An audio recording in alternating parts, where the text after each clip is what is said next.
Hi friends, வாங்க friends, அரைக்கீரை பொரியல் எப்படி செய்யலான்னு பார்க்கலாம். அரைக்கீரை கட் பண்ணி மஞ்சத்தூள் உப்பு போட்டு நல்லா கழுவி பேஸ்கெட்டில் போட்டு வச்சுருக்கேன் ஃப்ரெண்ட்ஸ். அப்புறம் ஒரு வெங்காயம் கட் பண்ணி வச்சுருக்கேன். எண்ணெய் ஊற்றி கடுகு உளுத்தம்பருப்பு தாளித்து, கடல் பருப்பு உளுத்தம்பருப்பு கொஞ்சம் அதிகமாக போட்டுக்கணும் ஃப்ரெண்ட்ஸ். வெங்காயம் போட்டு அப்புறம் கழுவி வச்ச கீரையை போட்டு நான் இதுக்கு ஒரு மசாலா அரைப்பேன் ஃப்ரெண்ட்ஸ். தேங்காய், பூண்டு, காஞ்சி மிளகா, எவ்வளோ காரம் தேவையோ அவ்வளோ போட்டுக்கோங்க.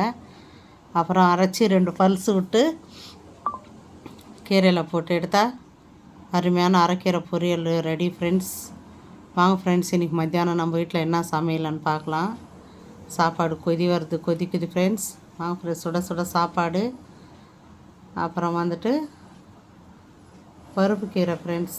பருப்பு கீரையும் இந்த புளிச்சக்கீரை பச்சடியும் என் தங்கச்சி மருமகன் வந்துட்டு டேஸ்ட்டு பாராத்தன்னு குத்தமிச்சிருந்தான்.